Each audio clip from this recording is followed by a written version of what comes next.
Coxing the boat race, we meet Margaret Rhys. Now, 60 years ago, women wouldn't have been allowed within a mile of the men's boat. But in 1927, they got together their own race. And coxing the Cambridge boat was Margaret Rhys, a student at Newnham College.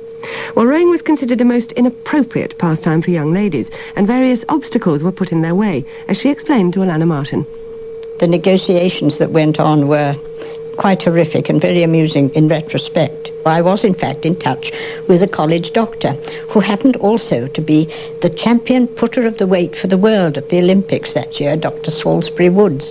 And he was consulted by the principal of Newnham, who was Miss Strachey of the Bloomsbury set, and the principal of Somerville College, Oxford, and her colleagues. And the doctor's problem was, and their problem was it going to be bad for women's insides?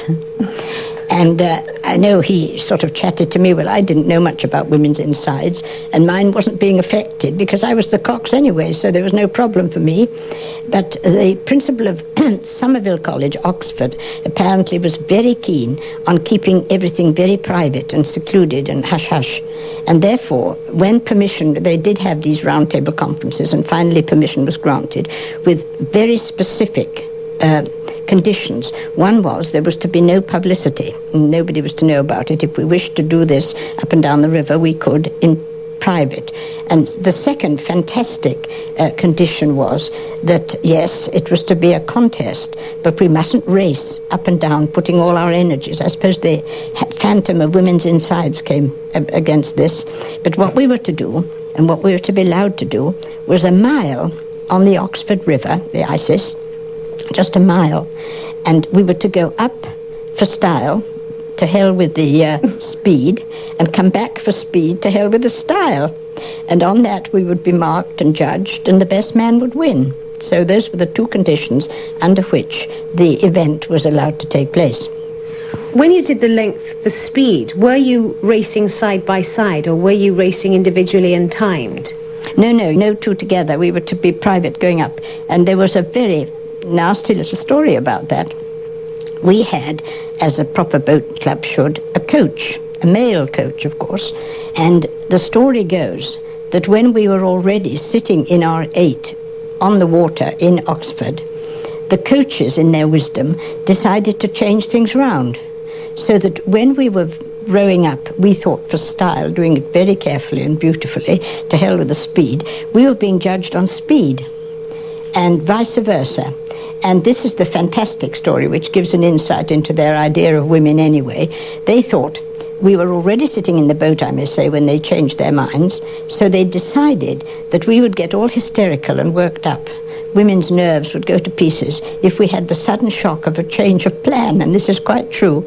So they didn't tell us.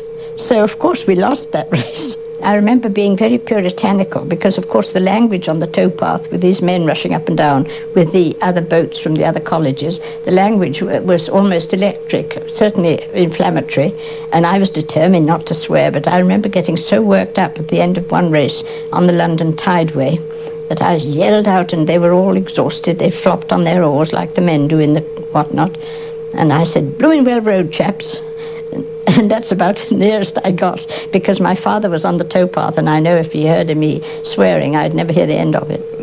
There must have been a great amount of excitement as the time drew near to this race against Oxford. We were very professional little things. We thought we were doing it all very correctly, because it was quite fun when we were staying in Barnes, because in another boarding house just up the road was the almighty 8. The 8, that is the pale blue lords of creation, who were in training because of their boat race was about to come on the following Saturday. And one Sunday afternoon, we invited them to tea. And this was a great moment, because, as I say, they were the lords of creation, these elegant young men. But at any rate, they came to tea and were very fatherly and nice to us, because I had blotted my copybook long ago in Cambridge on the River Cam on an outing, very early outing of mine, because of course it was really like Piccadilly Circus on the river there, because all the colleges, you can imagine a lot of colleges in Cambridge, each with their own boat, some with 2 or 3 boats out on an outing on an afternoon, and to cox your way through them, steer your way through them, really took a bit of doing. I certainly was by no means expert.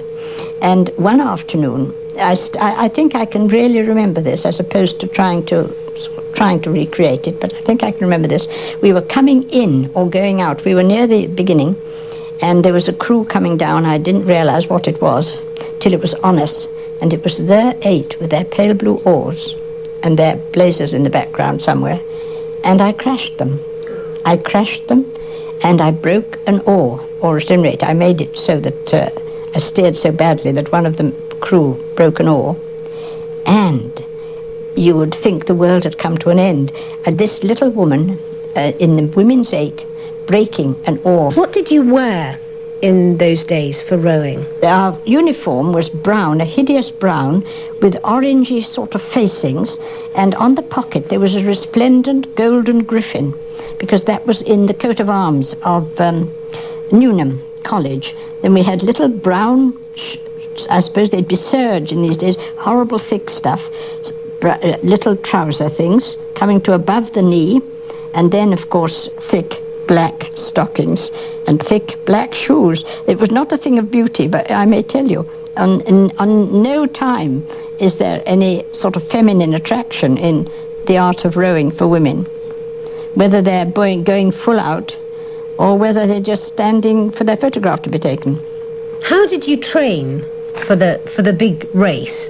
We started off by going down to what's called the Backs in Cambridge, which is the lovely part of the river everybody knows, along which many of the colleges are built with their lovely lawns sloping down to the river, and then get on to little skiffs and practice rowing, because we had to be able to swim, and I think we had to pass some sort of a rowing test, very elementary one, but that was all done in the secrecy of the early morning and the Backs, and it was very, very beautiful experience with lovely fronds of green leaves, rather like, I always think, Ophelia's river. I always think of the phrase, annihilating all that's made to a green thought in a green shade. Anyhow, there we were, buxom women, doing our bit at 7 a.m. in the morning, and our coach would be on his bicycle on the towpath, accompanying us, and as I say, yelling away. And if I didn't break any more oars, I may say, and we just went rowing along. This year, 2 female coxes, both teams with a female cox. Any words of advice for them? One cox to another. I'm but the last person to give advice. I could advise them how to lose races, perhaps not how to win them. Margaret Rhys was talking to Alana Martin.